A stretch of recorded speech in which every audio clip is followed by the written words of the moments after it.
Hey, what's up guys? How are you doing? In this video, we're going to rank the young Saiyans. We only got about 6 of them. We're going to go with Trunks, Goten's, Khalifa, Kale, Cabba, and Pan. Where would they all rank currently together right now? Who is the strongest and who is the weakest? Let's get right into the video. Alright guys, I'm going to give you my opinion of where they all rank together. Who is the strongest and who is the weakest. And now we're going to go with that S tier. I think there's only one young Saiyan right now that is S tier, and I think that is Cabba. And here's why. Hear me out before anybody want to throw punches. Like, hear me out. I think Cabba got more out of the few moments that he trained with Vegeta than Trunks has got his entire life. And I mean, we're not talking about future Trunks. Future Trunks is not involved in any of this. This is current Saiyans. I wanted to be clear about that. I think he got way more out of it because in that first meeting, he learned how to turn Super Saiyan just like that. Vegeta said to him before he even turned Super Saiyan, hey, you match me in power in my non-transformed state. That's pretty cool that you're this young and that you match me in power. So that leaves the scale in the room for him to grow like through the roof, right? And then he gets into the tournament power. He was a monster. He was strategic. He was strong. Like, he was a problem in the tournament, and he got to be in the tournament.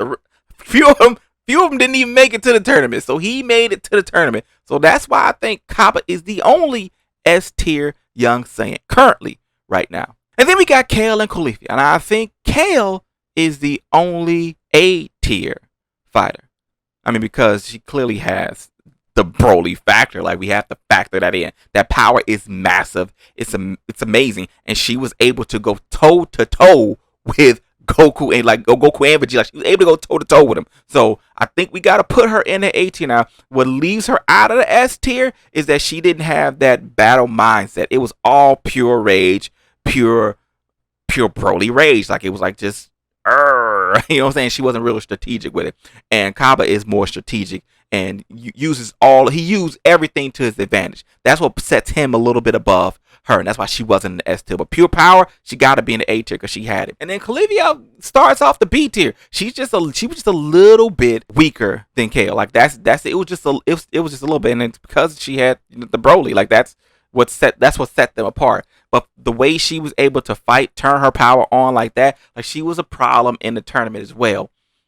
She had, like, I mean, she was just a problem, right? And like I said, she was able to spar Goku and Vegeta. Them, she was able to give them some problems. So I think that puts her in the B tier. And then one more person makes the B tier. I think people are gonna be upset when I say this person makes the B tier over a couple other. But hear me out. Here's why I think Pan is the other person that makes the B tier. Now, if we look at Dragon Ball Superhero, she's being trained solely by Piccolo at a younger age, a little bit younger age than Gohan was. So that means she's getting a step above her father in that regard. And in that, she showed a lot of power. So her development, her growth, her ceiling is through the roof. She can end up being a monster like her dad, right? And that's why I think, even though she wasn't in the tournament because she was too young, I think her showing in Dragon Ball Superhero showed that she has so much potential there. And she was able to show power when she was the littlest person in the room. And she was able to show power. No knock to Krillin. I know he's small, but she was the smallest person in the room at the time. And she showed a lot of power. So that puts her in a B tier for me. And she follows direction well. Like, every direction Piccolo was giving her, she follows it to a T really well. And now the C tier. Now we get down to Trunks and Goten. And I know you guys are going to think that I am biased. I have something against Trunks and Goten. I really want the best out of them.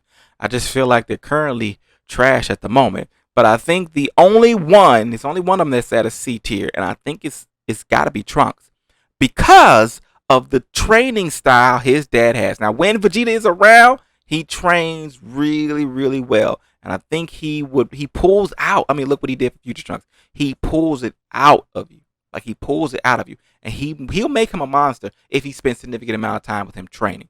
But I think that in the moments that he was there training him, he made sure that he poured into Trunks. Now, Goku is a different type of dad, so he doesn't pour in as much. He just likes to have fun. If there's a threat, then I'll train you. If if there's a threat arises. But Vegeta's like, no, we're preparing. When the next threat comes, you're going to be ready. That just puts him at a C, because if he had that all year round, then he would be higher. But he doesn't, because his dad's gone. So he's like, I get to chill when my dad's not around. And when he's there, the Prince of Saiyans. Like, that's the mindset. So that puts him at a C. And then that will put Gotenks at a D. Again, because his dad has a different training philosophy. His brother's really not training him currently. His brother's really not training him. So he's just really kicking it and hanging out. So when the moments that Trunks is getting training from Vegeta, Gotenks is just hanging out with his dad. Like, just hanging out doing fun things. Because Goku whole mentality is that when there's a threat, then I prepare you for the threat, not to be proactive. He's more reactive. So that will put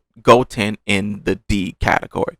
And that is it. That is my list. That is where I think the young Saiyans rank. They will grow, and I'll do another one of these. They may get all scattered around, but it may be interesting if they all stay in the same place. That might not be true, but they may. They could. We don't know. We'll have to wait and see. But that's it for this one. Hope you guys enjoyed it. Let me know in the comment section below your opinion about where those 6 would rank. Am I right? Am I wrong? Am I too hard on Gotenks and Trunks? Let me know in the comment section below. Other than that, man, I hope you guys enjoyed it. Be easy, my friends.